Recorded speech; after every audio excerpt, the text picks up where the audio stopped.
You know, you can do a lot of really cool things with rail shooters. I've got pretty fond memories of going to my county fair every year, heading to the arcade area, and losing dozens upon dozens of quarters to House of the Dead. The genre really lets you do a lot of things, from shooting up zombies and monsters to going to a Japanese high school and shooting schoolgirls and teachers up with euphoria until they fall down in fits of ecstasy. That's right, we're going back to the Galgun series, a remaster of the original game that never came west. Here is my review of Galgun Returns for the Nintendo Switch.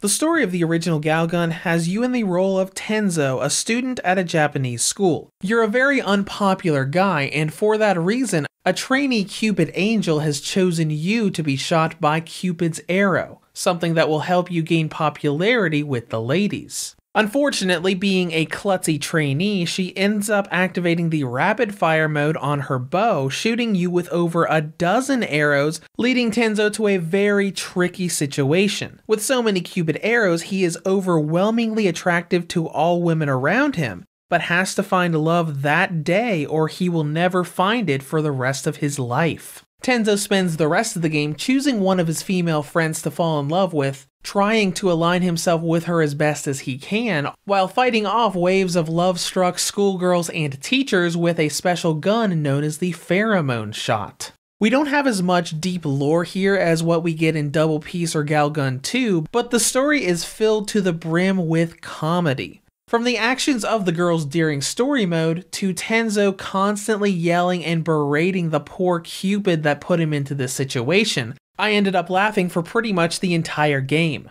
So when it comes to gameplay, this is a first-person rail shooter with some light dating sim elements. Before moving on, if you think this is a remake of the original Galgun, it really isn't. Galgun Returns is more of a remaster than anything else, offering a lot of small changes, but the overall content is the same. The actual changes between this and the original is that we have more CG artwork for the story mode, the NPCs now have full voice acting, they've also got some new hairstyles and lots of unlockable art and panties you can unlock with the in-game currency.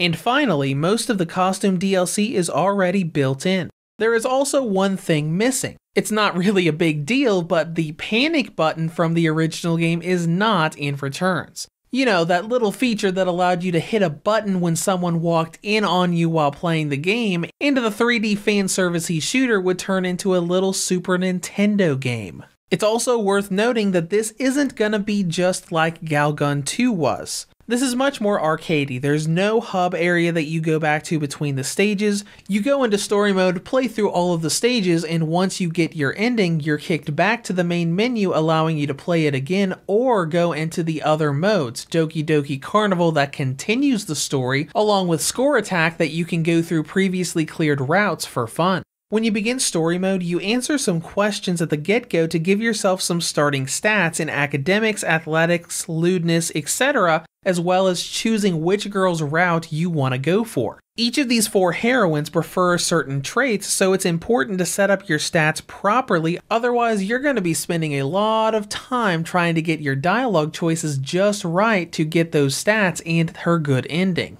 The stages themselves are set up like a rail shooter. You move automatically and move your reticle around, shooting pheromone blasts at all of the girls trying to confess their love to you. Basically, you have to overwhelm them with emotion until they faint in fits of ecstasy so they don't kill you with love. This isn't really that different than other rail shooters, though the girls always have a weak point where you can pretty much one-shot them if you hit it just right. And of course, these weak spots are normally sexual areas of the body like their chest or crotch.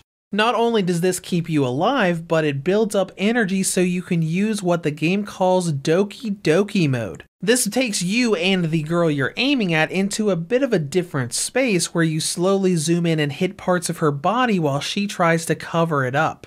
Defeating them in this way uses up all of your Doki Doki energy, but gives you access to their profile on the main menu, giving you information about that character as well as what weak points she has. All of these are pretty neat systems, but if you're coming in from Galgun 2, you'll notice that there's really a lot less to do. Doki Doki mode sort of thing in Galgun 2 allowed you to get their number and let you do little meet-up mini-games with them later on, whereas this just gives you basic information on a character profile. Tying this with your lack of movement control and arsenal in fighting, it's pretty clear that the goal of this game isn't to innovate the series in a new way, but be as faithful to the original as possible to give series veterans a look at how it all started. So, as we get closer to content and length, let's talk about the game's repetition. Despite the fact that each route has its own unique locations, you will see many rooms a lot, even multiple times, on the same playthrough. This gives the game a repetitive feel, which is unfortunate. Returns has 4 heroines instead of the 2 from Double Peace and Galgun 2. Because of the larger roster, each route is really short on its own.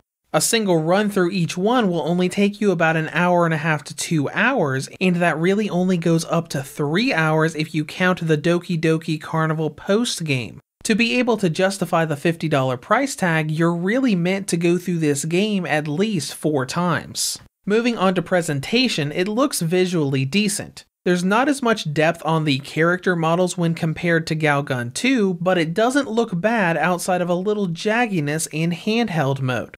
Performance is good overall as well. Some of the load times do get a bit lengthy, but the frame rate stays nice and smooth. With all of that out of the way, let's go into battery life. On the original model, Galgun Returns has a battery range of 3 hours and 58 minutes up to 5 hours and 57 minutes. On the Nintendo Switch Lite, it has a range of 4 hours and 5 minutes up to 6 hours and 12 minutes.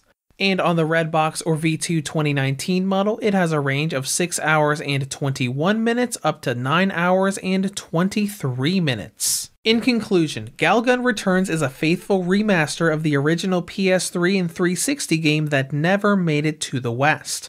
Now on the downside, the game has very little enhancement from that original formula, along with extremely short campaign times and long loading sequences.